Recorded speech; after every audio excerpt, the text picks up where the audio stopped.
안녕하세요. 더 선명한 텍스의 김선명 세무사입니다. 오늘은 상속세에 대한 이야기를 드릴 건데요. 제가 상담과 상속세 신고를 하면서 우리 일반 납세자분들이 꼭 알아야 될 상속세에 대해서 몇 가지 주제를 정해서 시리즈로 이렇게 올릴 예정입니다. 오늘 그 첫 번째에 대해서 이제 시작을 할 예정인데요. 이 부분에 대해서는 아마도 물론 상속세를 얘기하면 상당히 많은 내용들이 들어가야겠죠. 하지만 상속세를 신고해야 될 우리 납세자분이나 내지는 상속세에 대해 생각하시는 분들, 미리 또 준비하려고 하시는 분들은 이 부분에 대해서는 좀 반드시 알아야 된다는 그런 내용들로 한번 시작해 보도록 하겠습니다. 그 첫 번째 주제로는 상속세 꼭 신고를 해야 할까요? 결론을 먼저 말씀드리자면 신고가 원칙입니다.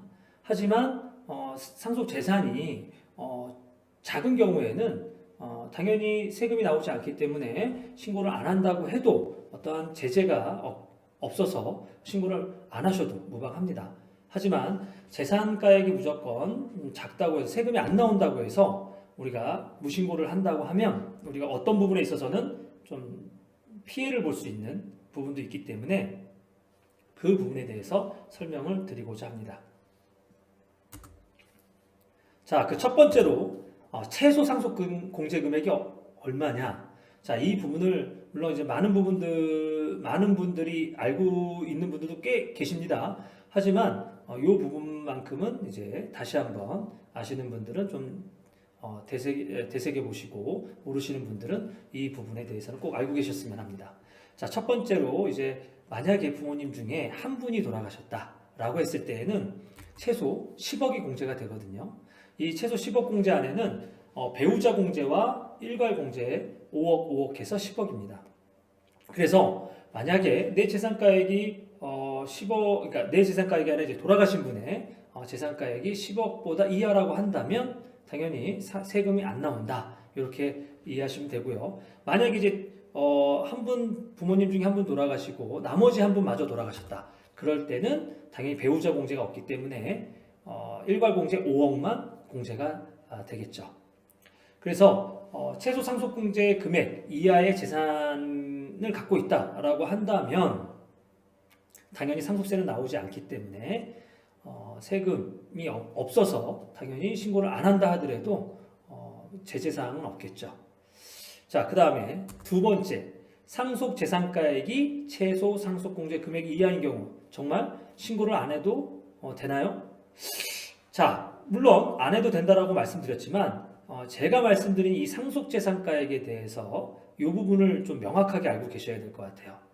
제가 말씀드린 이 상속 재산가액은 이 돌아가신 분의 모든 상속 재산을 얘기하는데요. 이 모든 상속 재산이라고 한다라는 건 알고 계시는 부동산이라든가 현금성 자산, 그 다음에 보험료 이런 것들만 생각하고 계시는데 여기서 놓치고 계실 수 있는 게 사전증여 재산이 있습니다. 사전증여 재산 같은 경우는 예를 들어서 사전증여 재산 같은 경우는 예를 들어 상속인한테는 10년 이내의 사전증여 재산, 그 다음에 상속인 외자 같은 경우에는 5년 이내에 사전증여 재산이 바로 상속재산가액에 합산이 된다는 얘기인 거죠. 그래서 만약에 그 사전증여 재산을 생각지 않고 그 나머지 재산가액만으로 최소 공제 금액보다 작다고 해서 신고를 안 한다면 나중에 이렇게 가산세가 붙어서 추징을 당한다는 거죠. 우리가 일반적으로 신고를 했는데 재산가액을 적게 신고하면 과소신고가산세입니다. 이 과소신고가산세는 10%가 붙어요.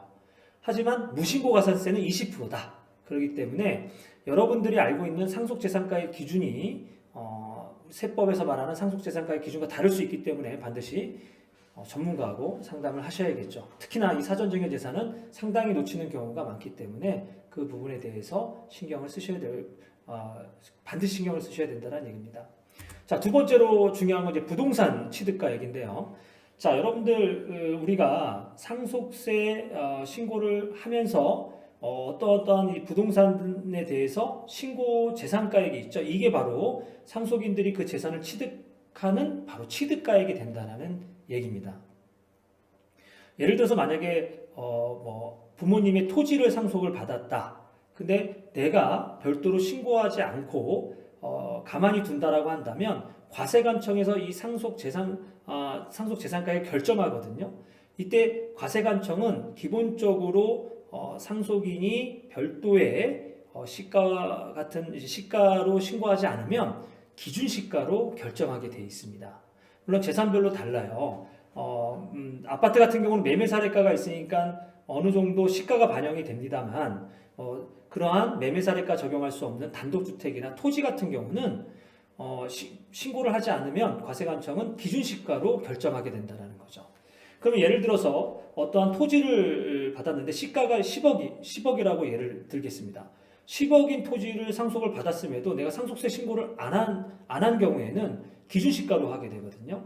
그 토지의 그 기준시가라는 건 공시지가인데요. 이 공시지가 같은 경우는 뭐 지역에 따라 다르겠지만은 정말 50%도, 시가의 50%도 반영이 안 되는 지가가 있습니다. 그러면 10억짜리임에도 불구하고 제가 취득할 때 5억이 된다라는 얘기인 거죠. 그러면 나중에 이 토지 같은 경우를 팔아서 양도세를 낼 때에는 시가가 반영이 안 된 그 기준시가 결정된 걸로 해서 5억을 취득가액으로 하기 때문에 양도세를 많이 내실 수 있다라는 얘기인 거죠. 네, 여기까지 제가 오늘 말씀드렸는데요. 이 최소 상속공제 금액과 그리고 상속공제 금액 이하, 즉 세금 상속세가 안 나오더라도 우리가 좀 짚고 넘어가야 될 부분, 그리고 또 하나 우리가 어떠한 목적이 있다, 나중에 차후에 양도세를 줄이려는 목적이 있다면 부동산 같은 경우는 금액을 시가에 반영될 수 있도록 해서 신고 들어간다면 좀 더 나중에 양도세 같은 경우를 줄일 수 있는 어떠한 그러한 방법을 말씀을 드렸습니다. 자, 오늘은 여기까지 하고요. 또 다른 주제로 다음에 또 찾아뵙겠습니다. 감사합니다.